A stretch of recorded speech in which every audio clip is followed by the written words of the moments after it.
पहाड़िया गांव के सरकारी अस्पताल में धर्म सिंह चिंतित खड़ा था।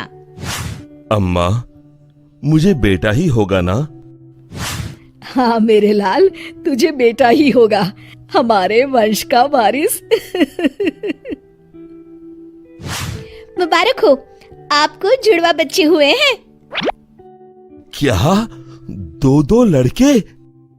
नहीं नहीं, एक लड़का और एक लड़की। क्या? धर्म सिंह का सारा उल्लास धरा का धरा रह गया। अब उसे दूसरी चिंता सताने लगी, लड़की की शादी की। अम्मा, अब इतनी महंगाई में इस लड़की को कैसे पालू पोसूं?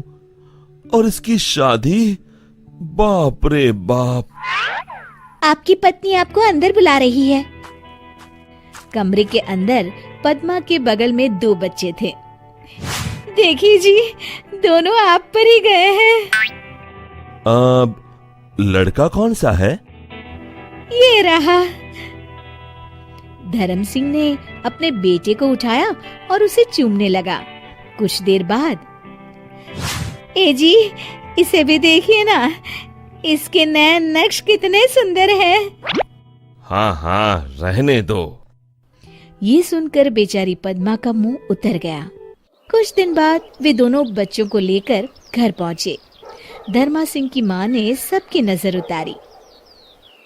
पद्मा, मुझे तुमसे जरूरी बात करनी है। हाँ जी, बोलिए।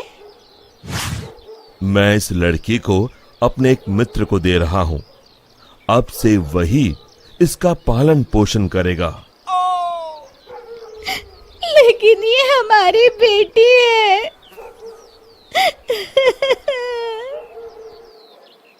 मैं जानता हूं, लेकिन मेरी बात समझने की कोशिश करो पद्मा। इतने महंगाई के जमाने में हम 2 बच्चों को कैसे पालेंगे? ऊपर से ये लड़की है, इसकी शादी ब्याह का खर्चा कहां से लाएंगे?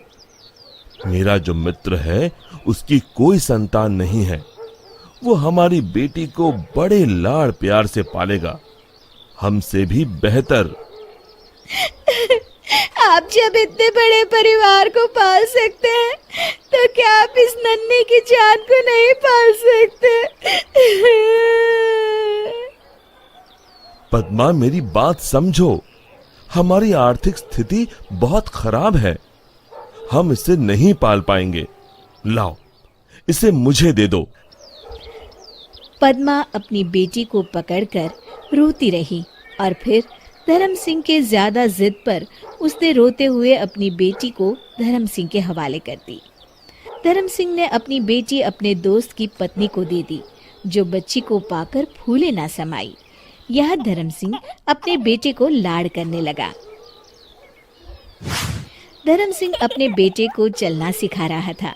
ये देख पद्मा अपनी बेटी का सोचकर रोने लगी।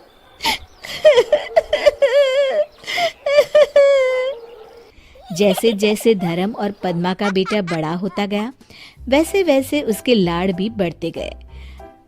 अब धर्म अपने बेटे को कंधे पे गांव भर घुमाया करता था। मुझे चॉकलेट चाहिए, मुझे चॉकलेट चाहिए, मुझे चॉकलेट चाहिए। हाँ हाँ, ये लो। अब 20 साल बाद, बाबा, मुझे फटफटी चाहिए। लेकिन बेटा, तू तो हमारी परिस्थिति जानता है। मेरे सारे दोस्तों के पास फटफटी है, मुझे भी चाहिए। धर्म सिंह ने अपनी पत्नी के गहने गिरवी रख अपने बेटे को फटफटी दिलवाई। फिर कुछ साल बाद बेटे को व्यापार के लिए पैसे चाहिए थे, तो धर्म ने अपना खेत भी लाला के यहाँ गिरवी रख दिया। धर्म ने अपने बेटे के लिए गांव में एक किराने की दुकान खोल दी, जिससे अब उसका बेटा कुछ न कुछ कमा ही लेता था। और फिर बड़े धूमधाम से उसकी शादी भी करवाई। लेकिन ब्याह के बाद लाड साहब के तेवर और भी बदल गए। धर्म का बेटा हमेशा उससे झगड़ता रहता। बाबा, मैंने कहा था आपसे कि मेरे ससुराल वालों को ताने मत मारा करो, लेकिन आपको कहा मेरी बात सुननी है। अरे बेटा, मैं तो बस समधी जी से मजाक कर रहा था। मजाक? आप उन्हें ताने मार रहे थे। ऐसा कई दिनों तक चलता रहा और फिर एक दिन धर्म सिंह के बेटे ने अपने माँ बाप को उन्हीं के घर से बाहर निकाल दिया। पद्मा रोने लगी।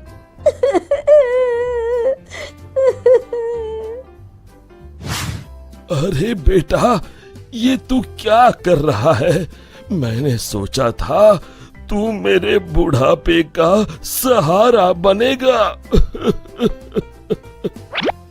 बेटा मेहनत करे और आप आराम से ठाट से रोटी तोड़े, ऊपर से दिन भर खिटखिट। मैं काम करूं या आपकी खिटखिट सुनते रहूं? जाइए जाइए, अपना रोना कहीं और रोइए। बेटे की ऐसी कटाक्ष भरी बातें सुनकर धर्म सिंह पूरी तरह से टूट गया। पद्मा ने उसे उठाया और वो दोनों रोते रोते वहां से चले गए। दोनों चलकर एक मंदिर के पास पहुंचे। आपने सुबह से कुछ नहीं खाया, कम से कम प्रसाद तो खा लीजिए। दोनों प्रसाद खाने के लिए प्रांगण में बैठे और वहां पर एक बूढ़ी औरत प्रसाद परोसने आई। भाई साहब, आप? धर्म ने उस औरत की ओर देखा। भाई साहब, मैं आपके दोस्त रवि की पत्नी हूँ। आपको याद होगा कि 25 साल पहले आपने अपनी बेटी मुझे दी थी। वो देखिए आपकी बेटी खुशी, आज वो एक डॉक्टर है और साथ ही साथ एक वृद्धाश्रम भी चलाती है। बड़ी ही नेक है आपकी बेटी। ये सुनकर धर्म की आंखों से आंसू बहने लगे। पद्मा ने अपनी बेटी को रोते हुए गले लगा लिया और फिर पद्मा ने उनके साथ हुई सारी घटना बताई। माँ, पापा, आप लोग मुझे वापस मिल गए, मुझे सारी दुनिया मिल गई और मुझे कुछ नहीं चाहिए। आज से आप मेरे साथ मेरे ही घर में रहेंगी। एक तरफ जहाँ धर्म सिंह के बेटे ने धर्म सिंह को घर से निकाल दिया और दूसरी तरफ उसकी बेटी ने उसे अपनाया, जिसे धर्म सिंह ने वर्षों पहले ठुकरा दिया था। शिक्षा। लड़के और लड़कियों में भेदभाव नहीं करना चाहिए, क्योंकि लड़कियां लड़कों से कम नहीं होती है।